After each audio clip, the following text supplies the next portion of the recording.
donc avec quelques amis, nous avons créé cette association, le plus petit cirque du monde, donc qui aujourd'hui est une entreprise de l'économie sociale et solidaire à statut associatif.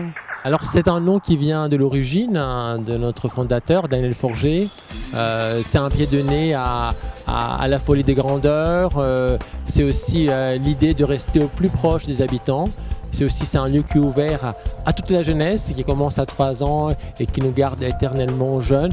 Donc en dépit du fait qu'aujourd'hui on est à 28 mètres, on a vraiment voulu garder ces noms parce qu'il faut que ce soit le plus petit cirque du monde de chacun d'entre nous.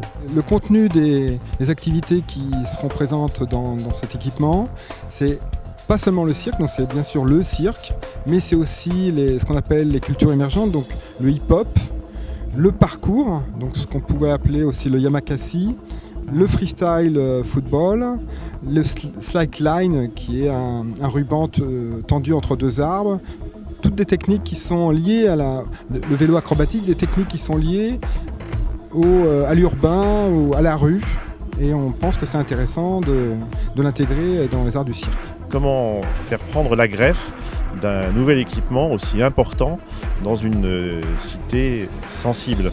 Ça peut assez vite apparaître comme un corps étranger, comme une dépense d'argent inutile, comme du favoritisme pour une population plutôt que pour une autre. Et donc c'est pour ça qu'on a d'abord commencé à revendiquer l'idée que ce chantier serait un chantier ouvert au public. Un chantier ouvert, ça veut dire faire accepter ce bâtiment qui est construit pour le quartier à travers des actions, à travers des formes qui permettent que ce chantier est ouvert, il n'est pas vandalisé, il n'est pas protégé, il n'est pas isolé, il est rendu perméable pour que c'est un bâtiment qui est au service des gens, où les gens ont le courage de rentrer. On a fait un acte anti-austéritaire sur la culture, c'est-à-dire qu'on a montré que par une certaine activité, des relations, des convictions, des valeurs, on a réussi à convaincre et puis à mobiliser aussi des financements pour construire cet équipement. Dans une période où on nous dit la culture, il faut baisser les financements. Et donc c'est en créant au plus près des gens, en apportant des solutions que ce cirque s'est créé, et c'est aussi en portant haut et fort la cause de la Grèce aujourd'hui, la grave crise humanitaire que vit ce pays-là, que je trouve le parallèle. Le bâtiment lui-même, qui est un événement dans ce quartier, qui est, toute proportion gardée, un peu comme le Guggenheim de Bilbao ou comme le Centre Pompidou au cœur de Paris. C'est un événement architectural qui tout à coup attire le regard sur ce quartier. Bon, par l'activité qui s'y tient, mais aussi par le bâtiment et l'expressivité. Fière parce que ça part d'une initiative associative et citoyenne.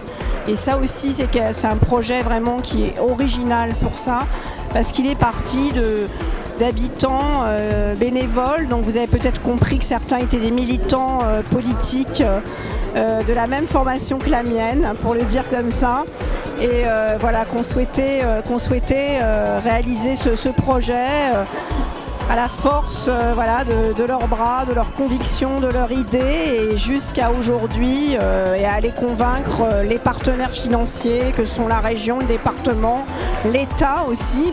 C'est assez exceptionnel, on a eu 500 000 € de subvention de l'État dans un moment où l'État ne subventionne quasiment plus de nouvelles structures culturelles. Alors il y a des emplois pérennes, ils sont une douzaine, donc à travailler de manière extrêmement régulière.